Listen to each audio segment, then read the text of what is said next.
Hello, hi, Mzansi, and welcome back to the Health for Mzansi podcast, episode 88, proudly brought to you by Health for Mzansi. I am your host, Joe, and I'm excited to walk this health and wellness journey with you. Remember, nothing is off limits.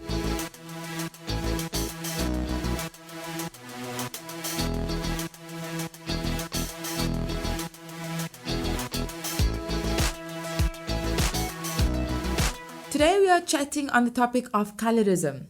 Colorism is a prejudice or discrimination against individuals with a dark skin tone, typically among people of the same ethnic or racial group. Through this convo, we'll be touching on aspects of identity, social trends, and self-acceptance/self-love. Personally, I'm quite excited to get into this topic and into this theme of colorism, as I've experienced this growing up as well. So let's get to it. Khethang, how are you doing? I'm good, how are you? I'm doing great, thanks. You being an albino model, and just without putting you in the model box, you first a person, first a human being. What has your experience been like, and what has the challenges been with being an albino? That's a question that's asked a lot. At times, there are challenges, but at times we create challenges for ourselves. Have you ever walked into a room and you already think people are judging you for something? So because we are used to people saying things, even when no one is saying anything, you at times think that someone is saying something. Then you apply a defense force. From that, you act in aggressive ways. Children with albinism who are like the age of 4, 5, 6 are always fighting because by default, they've applied a defense thingy. The challenges that I come with is people asking very funny things. The other time, someone was asking me how my private part is, if it's black or white. In January, someone asked me, do I take pills for albinism, which I found very funny. The funniest question that I had till today. So the challenge is people who lack knowledge, rather. I love people who ask questions, but I hate people who assume. I'd rather sit down with someone who's questioning than someone who's assuming. I actually like that you mentioned that because, a lot of people might feel they don't know how to ask a specific question or they don't want to offend the next person. So they'll rather just not ask and avoid the question at all. But I like your perspective of rather ask me than just assuming whatever it is that you are assuming, right? Yes. Like you said, you think that these assumptions are based on a lack of knowledge and therefore it's important to ask questions. Do you also think these assumptions are based on cultural myths? And if I say cultural myths, are these assumptions very like cultural specific or race specific? They are both cultural and race specific. 2 days ago, I was in a taxi and a lady offered to pay my taxi fare for me. And she had the belief that her paying the person's living with albinism's taxi fare would increase or make her chances of being lucky higher. Wow. Yes. Okay. Okay. So some people think they should be nicer to you, and some people think they shouldn't be nice to you because of different cultures and different myths and beliefs that have been spread around. Of course, from different societies and different households. Yeah, you mentioned that you had siblings and they do not live with albinism. So do you think your older siblings or younger siblings, but do you think the life experience is different? Do you think you have very different experiences of life? Not much, because from home we got a very standard foundation and a very stable foundation. So everybody was set off quite well. It was not a struggle to belong because you already belonged at home. So it was simpler for me to interact with other people because I knew that I have 8 other people to interact with when I get home. People who do not basically take my opinions on color or just by color. They take it because I make sense and because it's the sensible things to say or it's the sensible thing to do, not because I am light. Were you ever in a position where you had to, I don't know if I could use the word prove, but where you had to defend your identity? Because, you are a different color. So were you ever put in a position where you had to kind of explain, like, this is my cultural background, even though maybe I might not look like the same color, but did you ever have to prove or defend your identity? Almost every day. Even in small things, someone would think that you cannot make a certain point because you're lighter or because you lack melanin. What point is So this? I can't remember when it was. I think I was still in high school. At that time we were talking and someone said, but what would you know because you're albino? The topic was asking out girls and courting girls. Those were his words. But what would you know because you're albino? And later in the conversation, when I asked him, why would you say that? And then he said, no, most of the girls you are with, or some of the girls you are with, are curious of being with you. It's not that they are with you. Some you don't even ask out. They want to Sure. know how it is to date someone lighter. Yeah. Some people are only doing it for experimental causes. That's just so baffling to me that someone would actually make that statement. Yeah, he did make that statement, and at that point, I thought he was just mumbling around. But later in life, most of the time, the statement is true. That stems from a lack of knowledge, like you mentioned earlier on. And I think as human beings, we do this whole other thing.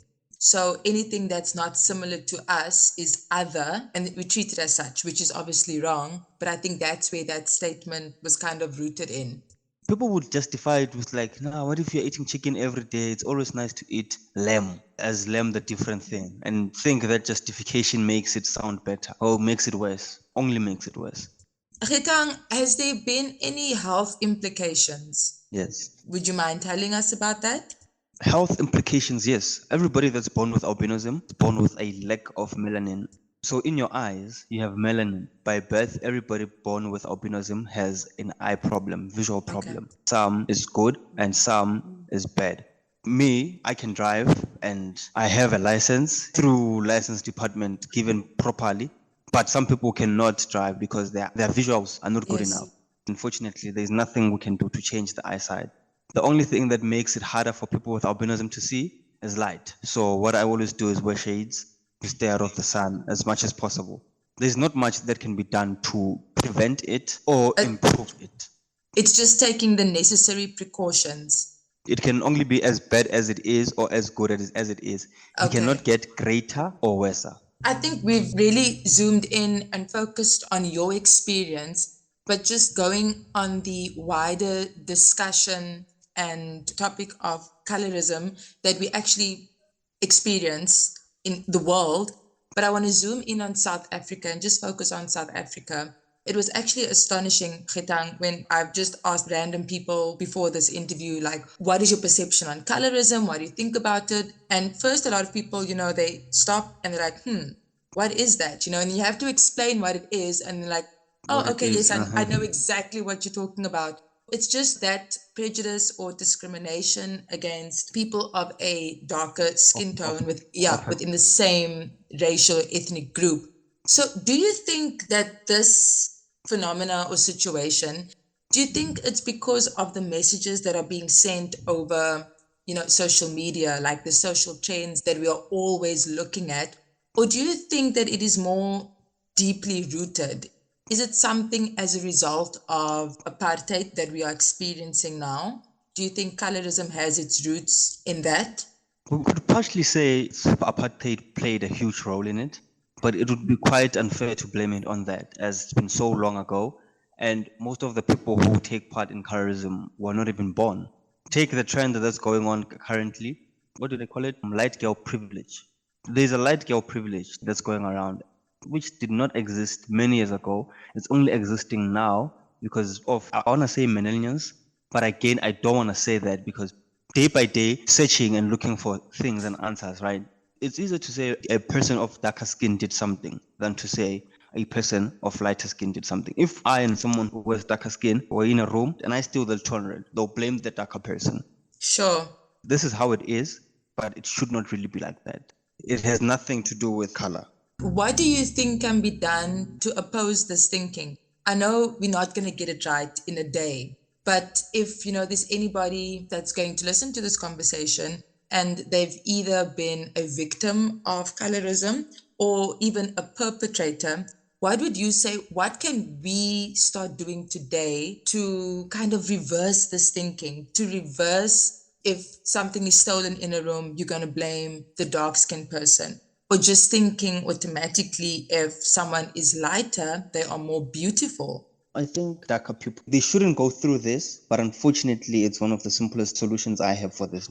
I think darker people would embrace themselves more. It'll be easier For lack of a better word, I'll use accept to be better seen. If in case a darker skinned person will do something good and embrace it, and it's embraced by a lighter person, I think embracing small things is the only way we can get to that. Yeah. I think what you're saying is the whole thing of self acceptance.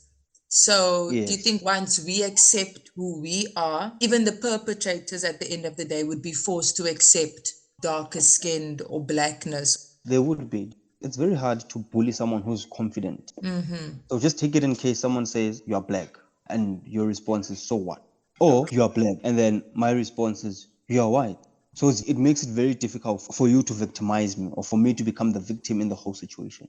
I think I love that perspective because, once you are confident in yourself and owning who you are, owning your space, that's something that no one can take away from you. In that way, it's a simpler way to come around with it. And of course, I think in school, well, of course, government schools mostly, you would get those things, hey, when I'm nyaman, meaning, hey, you blackie. So Oh, teachers, a black teacher would say it to a black student. So when the student is just darker, you say, hey, when I'm nyaman, meaning blackie. If from a small age you are used to being called mnyaman, it's a very hard thing to outgrow that mnyamani of factor. course, because with that comes Yeah. a specific treatment and that always stays with you. I think it's enough to say you should own your space and own who you are.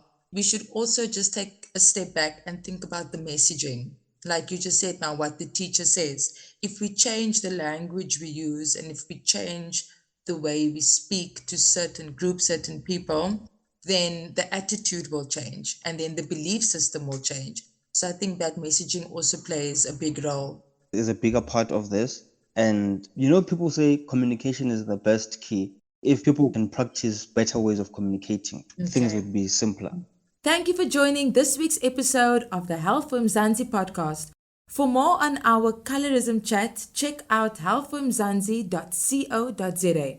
Now remember, if you are in a medical jam or just curious about some health and wellness trends, you can send an email to hello@healthformzansi.co.za or send a message to 076 132 0454. Here, we don't blue tick.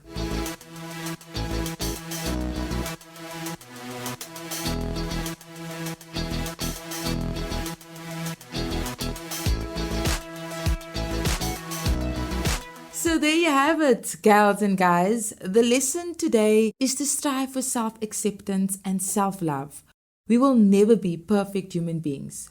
But remember that in all of our imperfections, we are perfect just the way we are.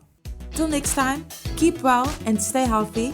Signing out, your girl Jo.